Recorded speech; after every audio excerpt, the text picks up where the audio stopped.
All right, full disclosure. Have you ever had those moments where you thought you prepared, but turns out you didn't prepare as much as you thought you did? We prepared for this episode. We had notes, we had a plan, we thought we did, and then we sat down to record and realized maybe we've not prepared enough for how big Psalm 24 actually is. So here we go. We're still going to do the episode. We're going to just go off the cuff. We're going to shoot from the hip. It's going to be a little messy, but still hopefully spirit-led, because Psalm 24 doesn't need fancy outlines or perfect transitions. It speaks for itself. It grabs your attention from the very first line. The earth is the Lord's and everything in it, and it doesn't let go. It lifts our eyes, reminds us who's in charge, and gives us the courage we need to live boldly under the lordship of Christ. This psalm is fuel for God's people. It's encouragement with teeth. And maybe, just maybe, it's exactly what we need to turn the world upside down by trusting the one who already owns it all.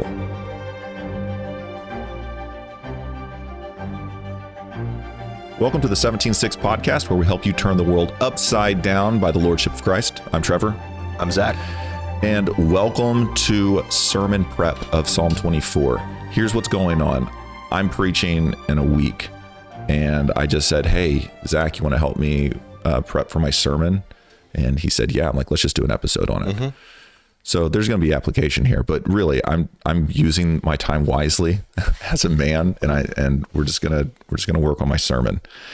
So we are going to go through Psalm 24, and it is we've come to the conclusion that this is a psalm of great encouragement and hope. Yeah. So this episode should be how to be encouraged. Yeah, that sounds good. Sounds way better than sermon prep - Psalm 24. We're not going to name it that. So should I skip that Sunday that you're preaching? No. This is going to come out. This is going to come out weeks after I get done preaching. Yeah, but I'm here. Yeah, but you're not going to see the finished touches. Right. You're not going to see the finishing touch. Right, yeah. I still got to shine this. Yeah, we are definitely winging it. So Zach and I cannot skip no. that Sunday. No. Okay. Definitely not. Probably because Zach's playing guitar that week, and then we wouldn't have. I don't think so. Oh, never mind. Okay. Nope. So since church is only about the sermon, then I can skip it now. Yeah. You're good. You guys can take the day off, I guess. That's great. So yeah, it's just Zach and I. Caleb, I don't know if he's working or he's just avoiding. I have no idea. We'll just say he's working for his sake. He doesn't like Psalms. So it is. Yeah, that's what he said. He said that. Yeah. I hate the Psalms. I'm out. So since Caleb's not here, I'm sure there's a joke from Amos. So producer Amos. Well, it's a short and sweet one. Perfect. Why doesn't the sun need to go to college? Why? Because it already has like 1,000,000 degrees. Wow. That was good. Added I like for that effect. one. Added for effect. Already has like 1,000,000 degrees. It's funny. Yeah, it is. It's about as funny as I don't know. Yeah. Three-legged cat. Yeah. They are funny. Okay, so My sister has one of those. really? Yeah. Wow. Yeah.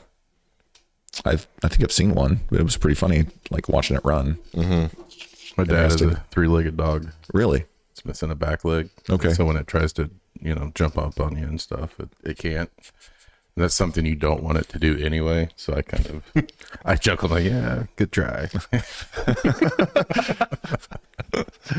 Oh, that's good. That's If good. that makes me sound like a horrible human, I'll edit that out. No, just keep it in there. Keep it in there. I want people to know what we have to work Yeah. with. You never edit our stuff out. Yeah. Well, yeah.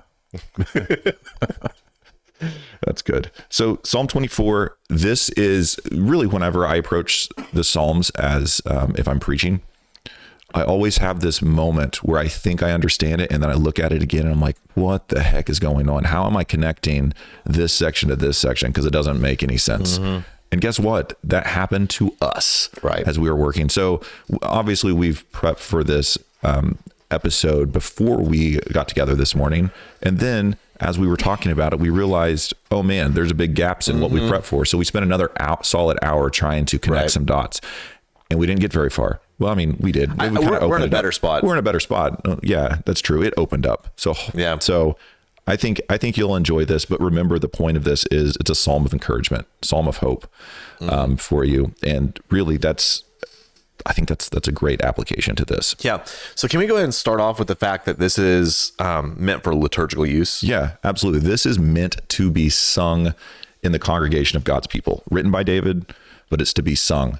So that is something we have to keep in perspective. In general, as we're going through the Psalms, as you go through the Psalms, think about it as a song. It should be sung. So that puts a different spin on this, and it is poetry. So the language that's used, we need to think a little bit more in depth and not just always take it at face value.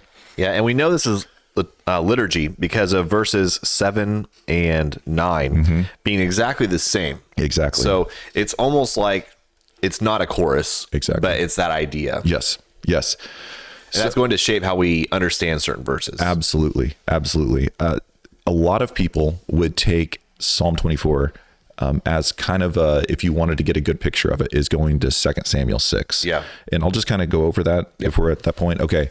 So if you're unfamiliar with 2 Samuel 6, this is where it's the story of where David brings the Ark of the Covenant back to Jerusalem. So you have the Ark of the Covenant captured by the Philistines, and it is placed in the Philistine temple in front of their god, Dagon. Did I say it right this time? Yeah. Yeah, okay. I said it with confidence. Yeah.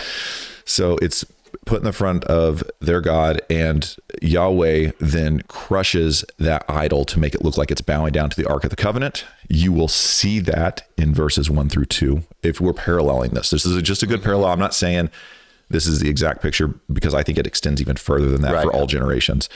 Then you have the Ark of the Covenant being brought back to God's people, but it was cared with unholiness. So God describes a way to carry the Ark of the Covenant in Exodus, and they did not follow those orders. Right. And death followed because they did not have clean hands, a pure heart. They didn't approach it with holiness. Yeah, that's a story where it starts to look like it's about to fall off. And so Uzzah's like, I should be helpful and, balance this thing out, and then gets killed instead. Yeah. So you're like, whoa, wasn't he just trying to protect the ark? Like, well, no, God showed mercy in their unholy way of even approaching it. And so you are not allowed to worship God the way that you want to. Exactly. So that's a good application right there. Look at that, already kicking it off. So we see that in verses 3 through 6, this idea of you have to approach God because he is holy in a holy fashion. So, and then verses 7 through 10, we see where David is now come back and is following the instructions laid out in Israel, carrying the Ark of the Covenant with the poles that were created. The Levites were carrying the Ark of the Covenant, and there's just great excitement. So he is dancing. This is, the famous point where they say that David is dancing in his underwear. I really don't know if he's really dancing in his underwear. The point is he's not looking royal. He's not looking like a king, because the true king is the one in the procession. It's the God, the Lord of hosts. Yeah. I love that scene afterwards where his wife is rebuking him. Yeah. And she's like, you can't, you're dressed not like a king, all that stuff. And his response is, the other girls didn't mind it. Yeah. Like, could not think of a better way to make that situation worse. Yeah. Good job, David. Good job. That's really funny.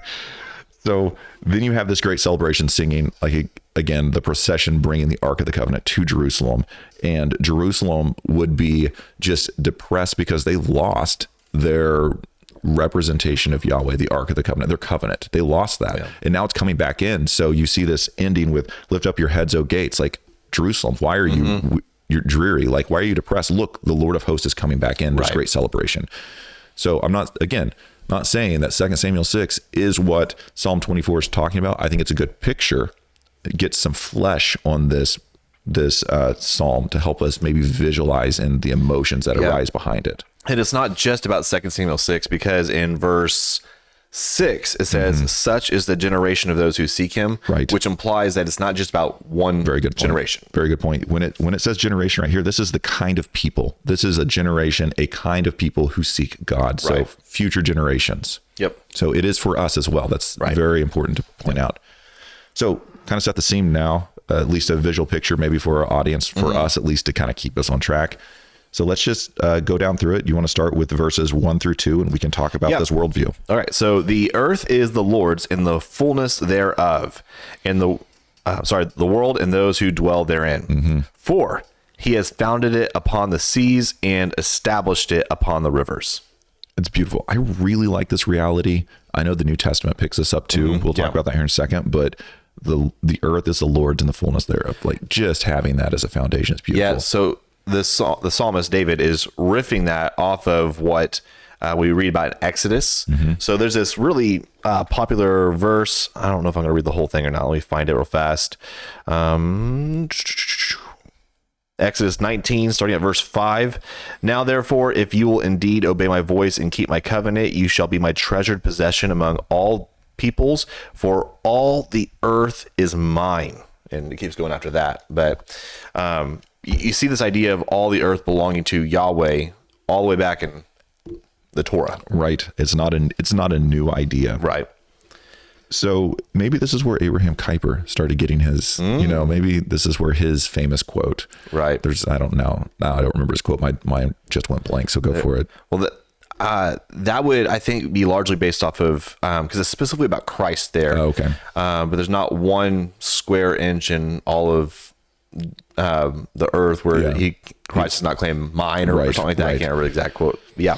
So, I mean, you can kind of get that same picture. There's not one square inch of the earth that has not been created by Yahweh. That's not Yahweh's. And that's a thing in verse 2. The reason that the earth belongs to Yahweh is because he created it. That's the ground for it belonging to him. Right. And it's not just the inanimate created things. The psalmist goes to great lengths. We have this parallelism in verse 1. The earth is the Lord's. So the earth is the created things, inanimate objects, and the world and those who dwell therein. Those are all his. So he went to great lengths to say, like, listen, this is the people, the creatures, living things. Those are all the Lord's as well. Right. Yep. So no matter what you think, you have a king and you have a God, and it is Yahweh. So I think that's important. Like, that worldview right there is important for us to go forth with. And it should give us great confidence in what we're doing, knowing that it is all the Lord's. There's not another little g God out there controlling anything. There's not nothing out there. God didn't create this and walk away. This is his. Right. So. Well, that leads directly into one of the things I wanted to bring out. All right. So if you are a part of the Word of Faith movement, or maybe even like kind of adjacent to that in the Pentecostal movement somewhere, there can tend to be a big emphasis on the devil being the god of this world. And there's some scriptural references for that. You have John 12:31, 2 Corinthians 4:4. So we are not denying that, but what we want to do is make sure we set it up with the whole scope of scripture. Right. So again, I think we talked about this. It was last week, but I don't know if it was the last episode or not. Okay. But in Matthew chapter 4, the devil points out a verse and then he misapplies it. So Jesus responds to him, well, the scriptures also say this. And he brings a full view of the subject. So kind of the same thing where, yes, there are at least 2 verses that seem to refer to the devil as the god of this world. But the scriptures also say the whole earth belongs to Yahweh. Exactly. So what do we do with all this? I think in the Word of Faith movement, there is a problem in their understanding of back in the garden when Yahweh gave Adam control and dominion.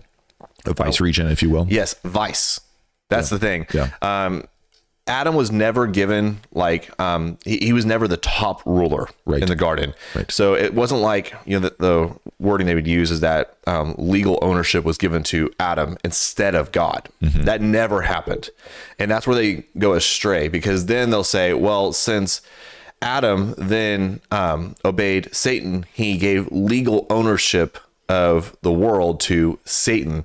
And now Satan is the top god of this world, and that's why Yahweh had to sneak Jesus in and that kind of thing to get it.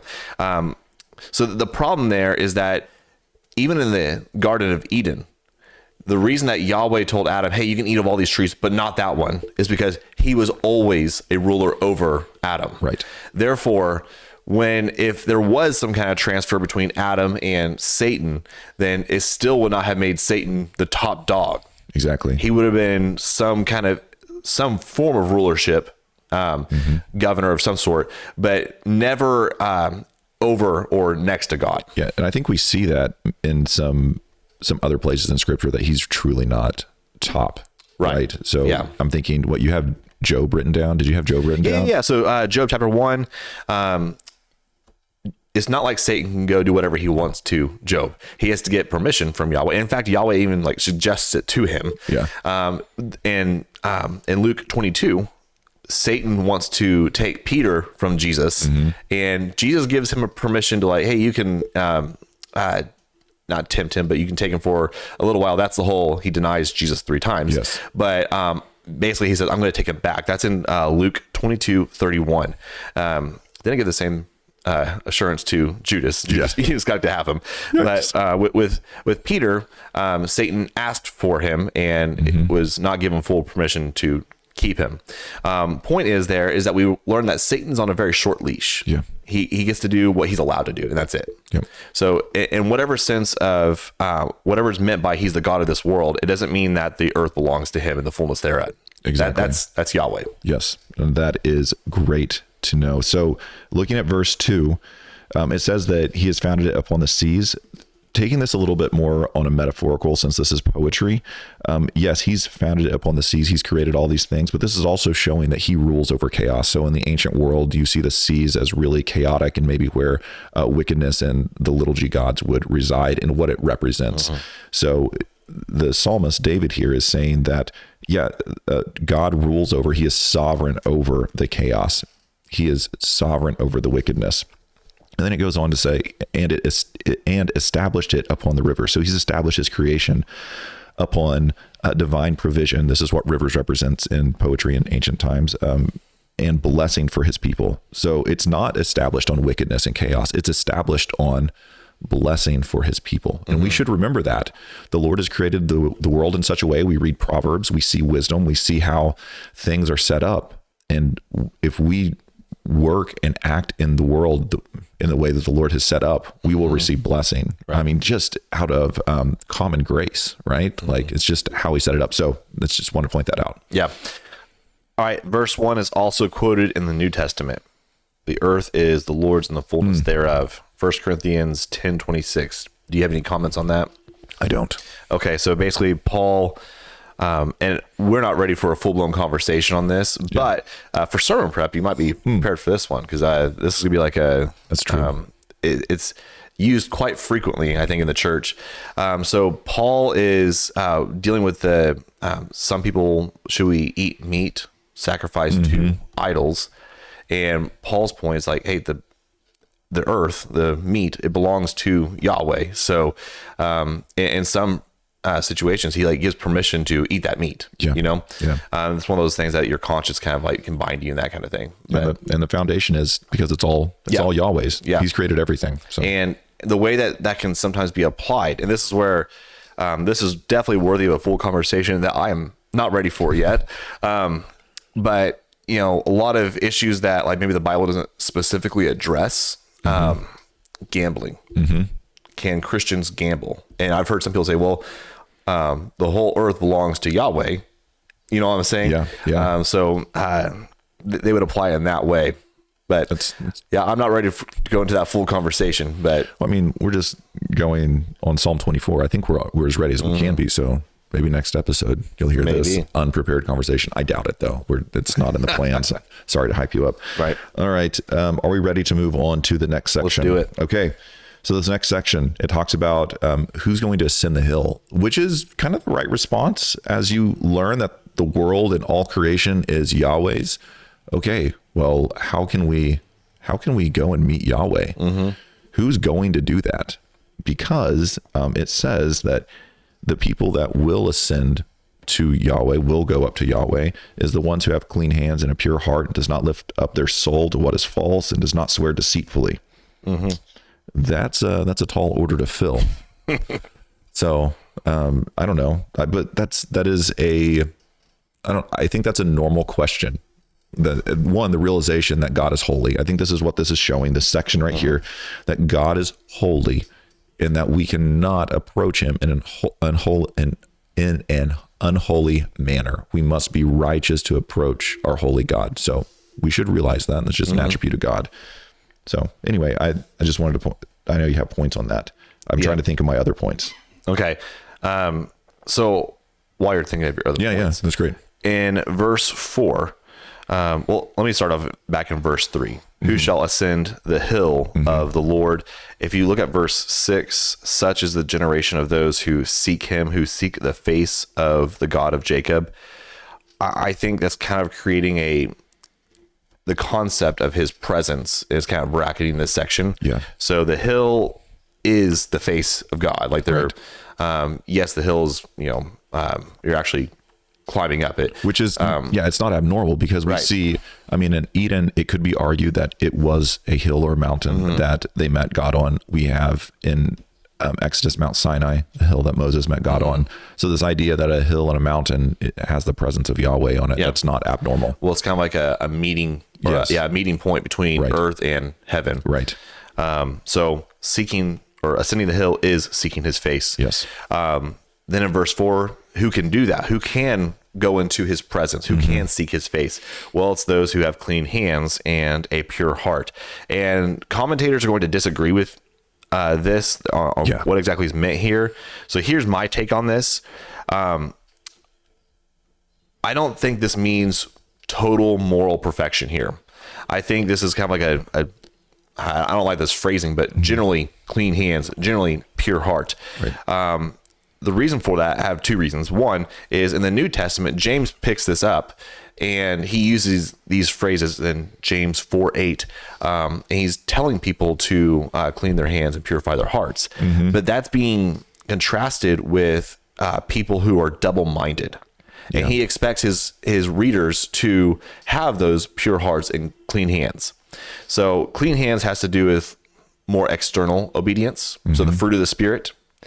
And a pure heart has to do with internal obedience. So born of the Spirit, regenerated, born again. So you make a really good point. This just kind of popped in my head. If we're kind of paralleling this with 2 Samuel 6, the Ark of the Covenant landed on Obed-Edom's house. And when it did, it blessed, like the Lord blessed him with many pomegranates. Just, I don't know, his fruit was great. And he just, I believe his flocks were great in number at that point.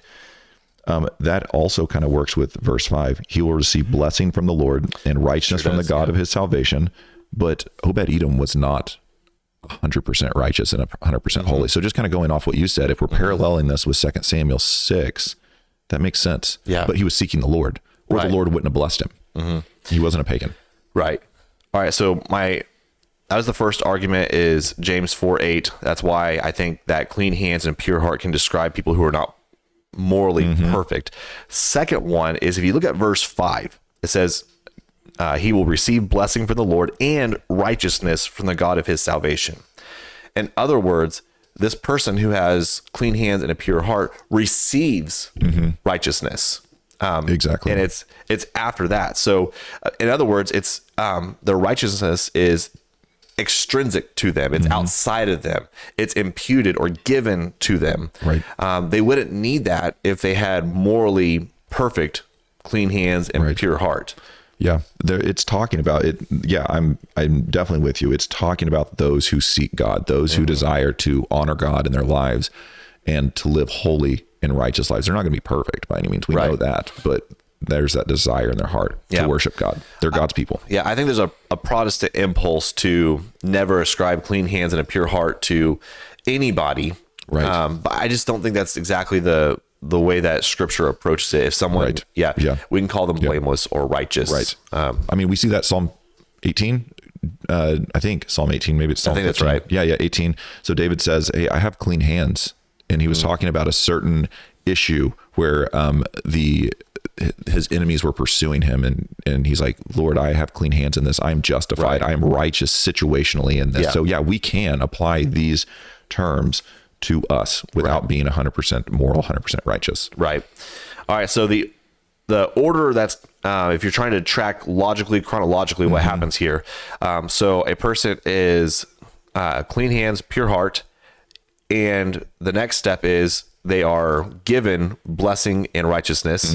And then based on that, they're able to ascend the hill. Right. So you really need Yahweh to give you the righteousness in order for you to seek his face. Absolutely.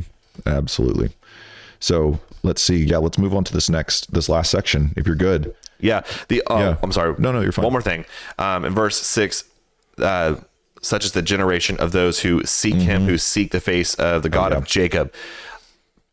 I am speculating here, and I just read someone else's speculations to get this, but why does it point out the God of Jacob as opposed to the God of Isaac or the God of Abraham? And it's suggested that because Jacob is of Abraham, Isaac, and Jacob. Jacob is the problem child, right? Yeah.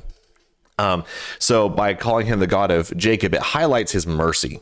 The fact that even someone as messed up as Jacob can seek the face of Yahweh because he has given him righteousness. Yeah, I like that. I like that interpretation. I wonder. This is a question for me now that I'm going to have to research. I wonder how many times the God of Jacob is mentioned in the Psalms. Maybe that's just a tradition that David has. Just like his style of writing, he always mentions the God of Jacob rather than the God of Abraham. Anyway. Just throwing that out there. I'm going to look, I'll make a takeaway note there. There you go. All right. So now this next section, this is what got us tripped up earlier. Right. So if we're talking about the people who's ascending the hill, we're talking about who shall ascend the hill. Oh, it's the one who has a clean hand, pure heart, this generation who seeks the Lord. So they enter the gates, right? So it's that generation that's ascending the hill. No, we see in verses 7 through 10, it's Yahweh entering the gates. Entering the gates. Lift up your heads, O gates, and be lifted up, that the King of glory might come in. Who's the King of glory? Yahweh, the strong and mighty. Well, what do we do with that? We were going, like, it was so logical. This psalm was working so well. It was so logical. And then David just threw a wrench in all of our, our speculation here and all of our study. So this is, I think it goes off exactly what you just said just previously. Yahweh has to be in the midst of his people. The Lord has to be in the midst of his people. The Lord has to give them the righteousness to ascend the hill. So my thoughts on this is that it's showing that if we're ascending the hill, Yahweh is with us. He is ascending the hill with us. Yeah. And that should give us great encouragement. Right. And thinking about 2 Samuel 6, what do we see? The people going up to Jerusalem with the Ark of the Covenant. The presence of God is in the midst of them. They're all going up together. So this picture that extends further than this kind of shows us and helps us understand this psalm. Right. And when we talk about the presence of God, I think it's helpful to keep in mind that part of that, like verse 8, Yahweh strong and mighty, Yahweh mighty in battle. Yeah. This means being successful, not in a prosperity gospel way, but a lot of times in evangelical circles, when we talk about the presence of God, we just mean like the feel goods and that kind of thing. And I'm not saying that all that is entirely wrong. I'm not going that direction. But what they have in mind here is we won the battle. Yeah, it's done. Yeah. A lot of war language is being brought up here. Yeah. That's not abnormal, though. Even for us as Christians, Christ has won. Right. The Holy Spirit is in our midst because Christ has won. Like we have to have this mindset. The victory, it belongs to Christ, and he has won that. Again, this is where the extension goes, in my opinion. Like, we can still use this psalm. Like, this still applies to us. So there's still hope and encouragement as I hope we can sing this, hopefully, you can put some good music to this and sing this, but but it is weird because you would think it's just the generation ascending the hill, and it turns out it's Yahweh. Let's see. I think that's all I have. That was way more difficult putting together. What other points do you have? I mean, someone could look at verses 7 through 10, and there's a lot of different interpretations of that. Okay. Just to kind of put it out there, here were some of the difficulties we had. Here's why we got confused. All right. So,